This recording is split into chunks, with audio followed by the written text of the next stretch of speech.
So, tell me, first of all, how did you get involved in the tea box, as in, you know, with Mike, and then, yeah, all that? It's a gorgeous place, isn't it? Yes, it's in Paradise Road, very well named. Isn't it? It's called the Tea Box because they sell, I don't know how many dozen types of tea from all over the world. They also sell wine and beer, but the tea is really interesting, and of course coffee as well. So we were going down there once a month. They do lots of other things, but it's poetry once a month. Yeah, they do stand-up and jazz. Jazz as well. Yes. Mike, who runs the restaurant, was going on holiday and was looking for somebody who run this month's programme. And everybody was going away, and I think that's what happened. That Donall and I were there last month, and he said to Donall, actually, do you want to run the Tea Box Poetry Jam next month? And of course, Donall said, I loved your pepper pot poem. It was hysterical. And Martin and I were talking about it this morning. I said, I've never heard that poem before. And Martin said, no, I've never heard it. So we obviously quite clearly. That's a very old poem, and I've only resurrected it. The computer ate, I've got about 3,000 poems, and the computer ate 2,000 of them. No. So now I don't know what I have and what I haven't got.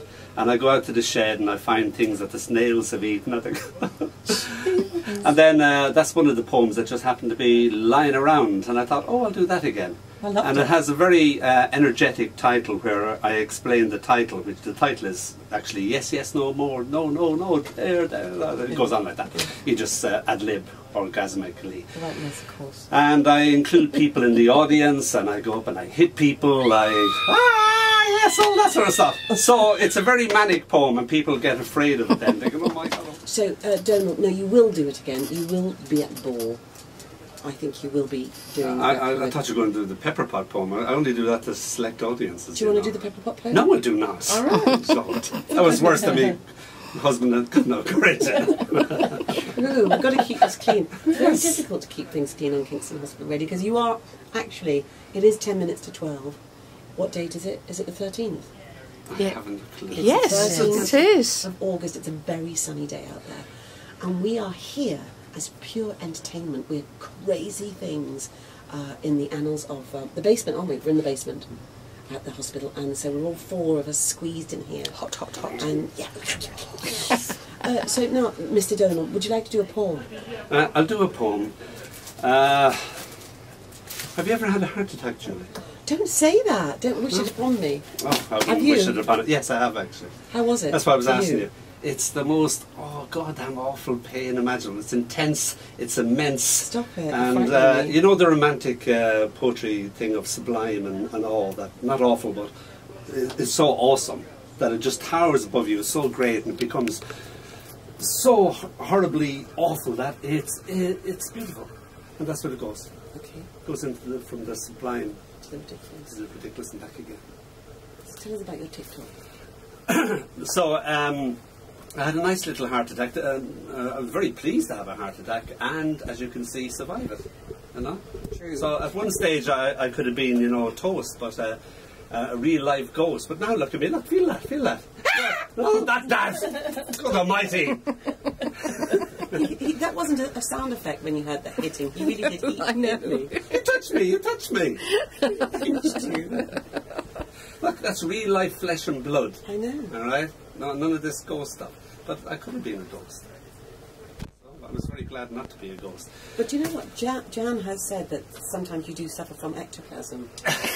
So He's seeing somebody for just it. cough it up every now and then. that's mucus membrane. They closely resemble Panama hats. He's going to do a poem, but guess what? I'm putting Johnny on because he's got overexcited. We're going to have to get some ectoplasm water. A Certain Smile by Johnny Mathis. That was just to calm Donall Dempsey down, because sometimes we just have to calm him right down. No, come on, Donall. It has not me crying. I used to cry into my teddy when I was 5 to that song. Are you absolutely serious? Yes, I was. I'm not. Right, we've all calmed down now. We've all laid down on the floor. All right. So the only trouble is you can't reach your controls like that. All right, everybody up again. Go up again. Oh, that's it. All right. God, See if Martin came in now and saw us all lying down the floor, what would he say? Huh? He'd say, Janice, And I'm wearing correspondent shoes. Stuffings. Oh dear. Okay. Should we have your heart attack poem? Heart attack poem, alright. This is called Your Littlest Smile. Death, rather diffident, rather shy, comes to me and says, it is time to die. Okay, I say, when? Now. Like this moment. This second. I struggle with my heart attack as death, feeling bad about it, repossesses my artefacts. Outside, a van pulls up with neat Gothic script. Death. Removals. It spells out in big bold letters. I like it. Death's got style and a nice smile and is a kind of groovy guy. Or is he? A lady? Boy, it's hard to tell. This heart attack hurts like hell. Okay, boys, take it all away. Death's little helpers, all big bruisers over 6'2", former nightclub bouncers all. They take away the blue sky under which I had first kissed you. They take away the little day-to-day things I always loved. The shape of your mouth, your continuously falling hair brushed impatiently away from your eyes. Your eyes. The smell of your perfume in an empty room. The littlest of your smiles I had saved for a rainy day. Meanwhile, like a living Houdini, I had done it. Somehow wrestled out of the heart attack straitjacket. Damn! Death spat in a peevish manner. How in God's name did you do that? Okay, boys, put it all back, put it all back. Les boys scowl, growl, and put it all back. That first stolen kiss, that blue sky. Death now, no more Mr. Nice Guy. You, I'll see you again, Jimmy. A tear trickled down my cheek. Unable to speak, all I could do was glance down. Your littlest smile clasped tightly in my hand. That was beautiful, Dónall. That your littlest smile. I think Pauline's actually crying. That's only because I hit her leg by mistake. Yeah, you're right. I think I fractured her patella. I've only brought quite old poems. This is from a little pamphlet I made up of poems mostly about my own mother and about being a mother. And listening to Pauline reading about hot flushes made me remember my mother when she was getting ready for retirement. And she had all sorts of plans. So this is called Retirement Plans. When I grow old, said my mother, I'll change my life. I'll rent a garret on the left bank of the Seine, in Paris. Give up being a mother and a wife. Spend my days painting. Drink red wine all night. My friends will be artists. Maybe I'll write. But what about Dad? I objected. My mother reflected. He'll be okay, she said. He'll buy a jalabi, sandals, a scarab, and live in the desert along with the Arabs. He's learning the lingo at evening class. He'll go over to Gaza. I thought, what a gas. I'll spend April in Paris, winter with Dad. There was going to be some fun to be had. I hoped that my parents' dreams all would come true, but after all that, they just moved down to Bude. When she was changing her life, she never actually did, as I say, but my father came in for quite a lot of flack. It's called change of life. He's turning into his own father, complained my mother. I thought about my late grandfather, grumbling, deaf and blind, roll up on his sagging lip, always up for an argument, unable to hear or care about the other point of view. I thought about my father, mild, unaggressive, peaceful. Was I missing something? He's getting more right-wing every day, she said. Grandpa was a working-class Tory of the worst kind. I can tell your father's going the same way. I felt my mother had a hidden agenda. My father, he was secretary of their local Labour Party cell. Men, she said. That's when I realised my mother was turning into her mother. Oh, yes, I love music. That's over here. You're very good last night. You even sang last night and everything. Yes, well, that's because the police were trying to... They were hot on my tail. I knew if I sang that the police would go and really. And the dogs were okay? The dogs were fine. And we discovered last night... We had 3 bonios on a ledge, you see. And what we do is, because we don't feed them, you know, other than the morning and the evening, we keep the bonio dangling down from the scene to keep them interested, you know. So they don't bark because they're just too busy looking at the bonio.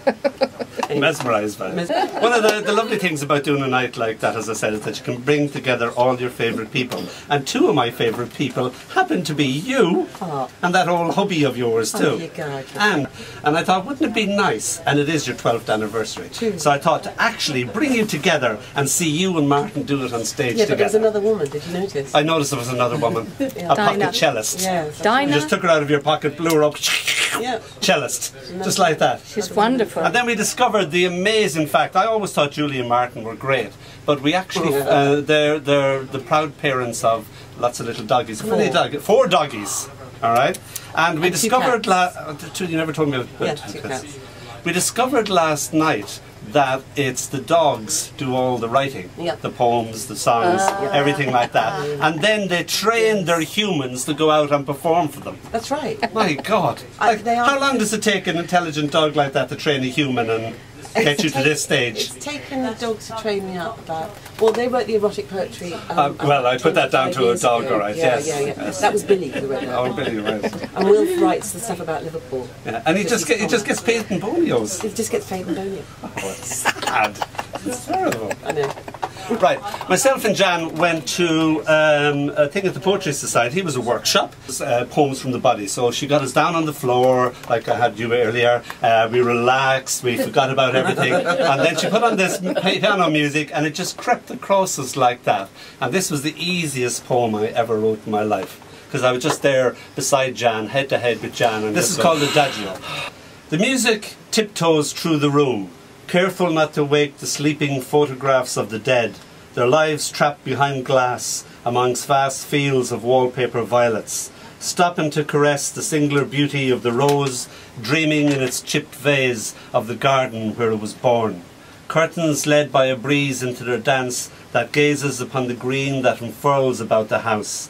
The music wounded now by a tear that grows upon her cheek, note by note, a woman staring into space, the cat asleep upon her toes, the music retreating back into its mahogany cabinet, curling itself into a circle, a whirlpool of black shellac, the music lost in the silence, only its breathing audible now in the run-off groove, the needle returning to its proper position, with a click, the last light stealing across the lawn. Yes.